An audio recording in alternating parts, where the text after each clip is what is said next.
Shalom anak ibu semuanya, ketemu lagi dengan ibu melalui BDR kita. Hari ini kita akan belajar tema 2, subtema 2 PB1, mata pelajaran IPA mengenai sumber energi alternatif.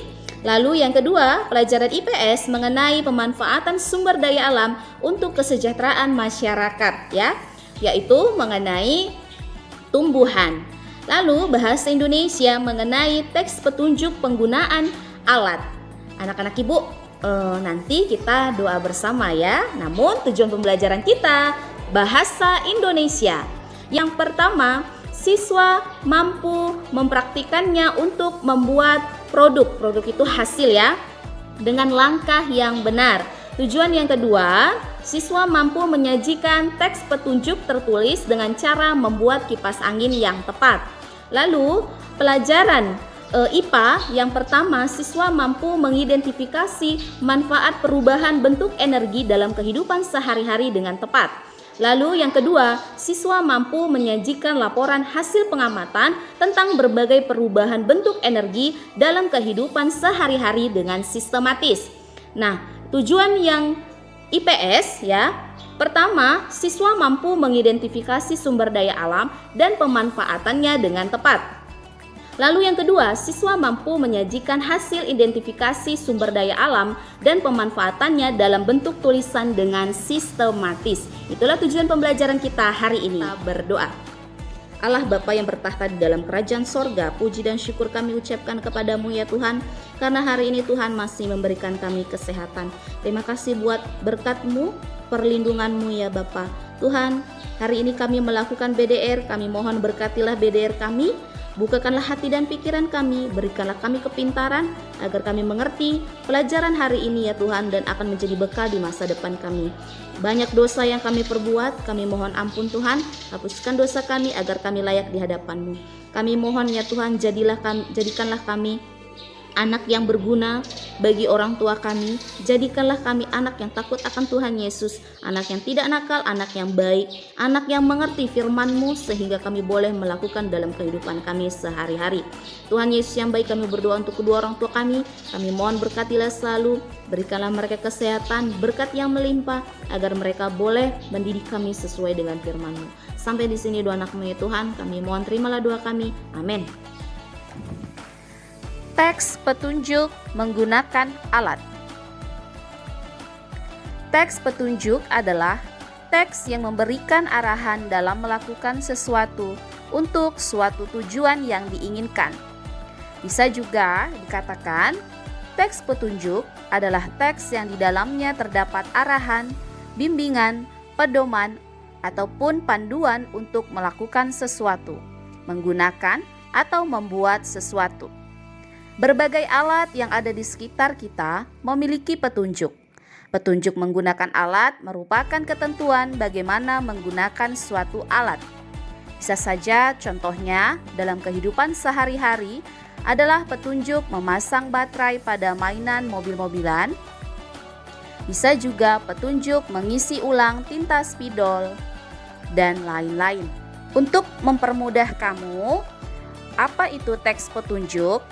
Kata kuncinya adalah teks petunjuk ini harus mengandung langkah-langkah kerja, menggunakan kalimat perintah, dan terdapat panduan atau penjelasan yang lengkap. Nah, yang dimaksud dengan kalimat perintah itu kalimat yang menyuruh. Contohnya, Chelsea, tolong ambil sapu itu. Itu adalah contoh kalimat perintah. Ya nak ya. Selanjutnya di sini Ibu akan memberikan contoh bagaimana membuat teks petunjuk menggunakan alat. Di sini Ibu memberikan contoh petunjuk pemakaian rice cooker. Rice cooker adalah alat yang digunakan dalam rumah tangga yang proses kerjanya senantiasa memerlukan sumber listrik standar yang bertujuan untuk menanak nasi, mengukus, bisa juga memasak sayur dan sebagainya. Berikut langkah-langkah menggunakan rice cooker. Yang pertama, masukkan beras yang telah dicuci ditambah air secukupnya. 2. Pastikan tegangan rice cooker sama dengan tegangan listrik di rumah. 3. Pasangkan steker atau colokkan rice cooker pada stop kontak. 4. Tekan tombol on atau tombol power. 5. Angkat nasi setelah 30 menit. Anak-anak ibu, itulah contoh yang ibu berikan pada teks petunjuk menggunakan alat, yaitu rice cooker. Jadi tadi ibu menyampaikan kata kunci pada teks petunjuk, yaitu mengandung langkah-langkah, kalimat perintah, dan begitu juga penjelasannya yang lengkap.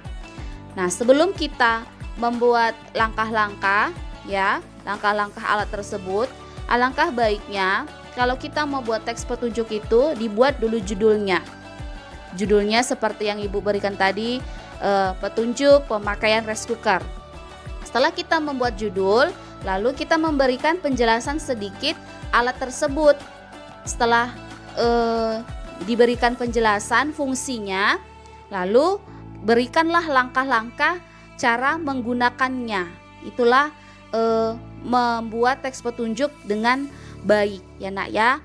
Dan di buku tema 2 kamu di halaman 51 itu juga ada bagaimana membuat teks petunjuk. Di sini teks petunjuk membuat kipas kertas. Ya nak ya, ini sudah terlihat jelas juga ya. Namun kekurangannya ada di situ ya. Satu, yaitu berupa penjelasannya ya, penjelasan fungsi dari kipas kertas tersebut, apa fungsinya.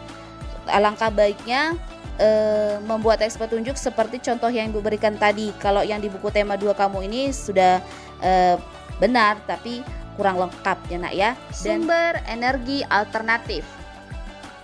Energi alternatif adalah energi yang digunakan sebagai pengganti bahan bakar yang berasal dari batu bara dan minyak bumi, gas alam. Energi alternatif ini berasal dari alam, dan energi alternatif ini sangat dibutuhkan untuk menggantikan energi yang tidak dapat diperbaharui seperti BBM atau dikatakan bahan bakar minyak. Ciri-ciri energi alternatif. Yang pertama, dapat digunakan berulang-ulang, jumlahnya berlimpah, pengolahannya tidak merusak alam, tidak berbahaya, aman, serta tidak menimbulkan berbagai penyakit akibat pengolahan ataupun penggunaannya. Ramah lingkungan. Manfaat energi alternatif. Bisa digunakan terus-menerus dan tidak cepat habis. Lingkungan bisa tidak tercemar, bisa menghemat pengeluaran biaya untuk berbagai keperluan manusia. Itulah makna energi alternatif, ciri-ciri dan manfaatnya. Selanjutnya, jenis-jenis energi alternatif. Yang pertama, energi matahari. Matahari merupakan sumber energi utama di bumi. Hampir semua energi yang berada di bumi berasal dari matahari. Energi radiasi sinar matahari dapat diubah menjadi energi listrik dan energi kalor. Contoh pemanfaatannya, pengeringan hasil pertanian dan alat pemanas air. Yang kedua, energi panas bumi. Maksudnya, energi yang dihasilkan oleh magma di dalam perut bumi. Energi panas bumi disebut juga energi geotermal. Energi tersebut banyak digunakan terutama di daerah-daerah pegunungan. Batuan panas yang terbentuk beberapa kilometer di bawah permukaan bumi memanaskan air di sekitarnya sehingga akan dihasilkan sumber uap panas atau geyser. Yang ketiga, energi air. Pernahkah kamu pergi ke bendungan atau waduk yang air yang ditampung di dalam bendungan ataupun waduk mempunyai energi potensial yang besar? Pada suatu bendungan sungai, air yang jatuh dari bagian atas bendungan akan menghasilkan arus dengan kecepatan yang tinggi saat tiba di bagian bawah bendungan. Keadaan ini dapat dimanfaatkan untuk menggerakkan turbin yang memutar generator agar dihasilkan energi listrik. Sebagai contoh pemanfaatannya, sebagai sumber energi pembangkit listrik tenaga air. Yang keempat, Energi angin. Salah satu sumber energi alternatif yang murah dan tidak mengakibatkan polusi yang berbahaya. Penggunaan energi angin juga dipakai pada kincir angin yang menghasilkan listrik. Contoh pemanfaatannya sebagai sumber energi pembangkit listrik tenaga angin. 5. Energi biomasa merupakan bahan organik yang dihasilkan melalui proses fotosintetik. Contoh biomasa diantaranya adalah tanaman, pepohonan, rumput, limbah pertanian, limbah hutan, dan lain-lain. Kerugian energi alternatif, yaitu energi alternatif dipengaruhi oleh musim, membutuhkan biaya yang besar untuk membangkitkan energi alternatif, membutuhkan teknologi tinggi untuk mengubah energi alternatif menjadi bentuk energi lain. Selanjutnya kita akan belajar perubahan energi. Perubahan energi ini berubahnya suatu bentuk energi menjadi bentuk energi lainnya.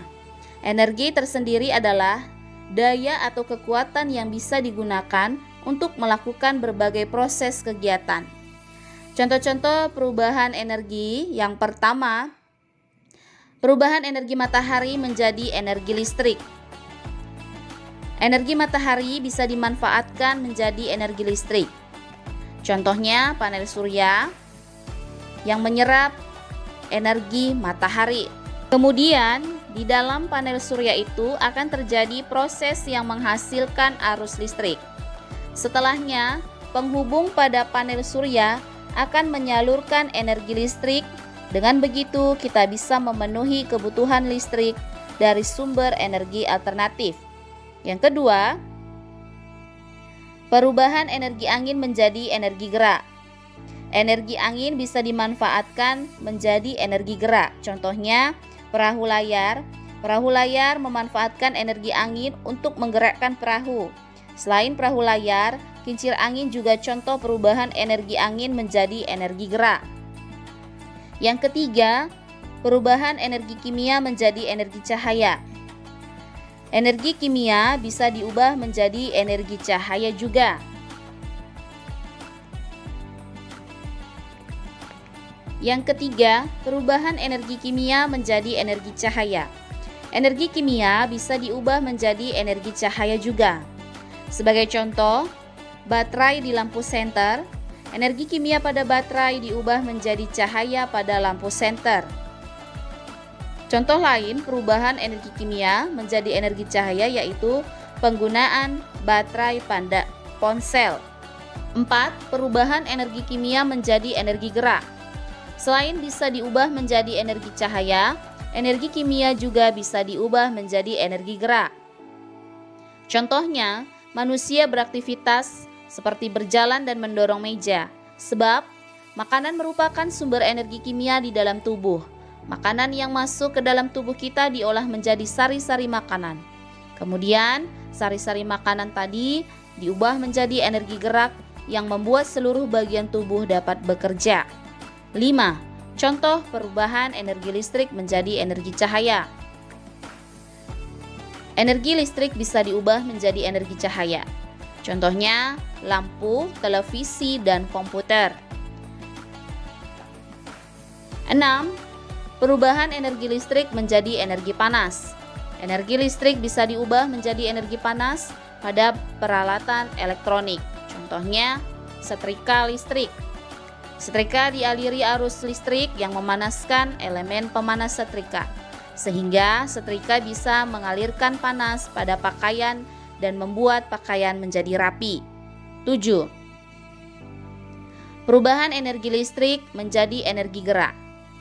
Ada juga peralatan elektronik yang memanfaatkan perubahan energi listrik menjadi energi gerak. Contohnya, kipas angin.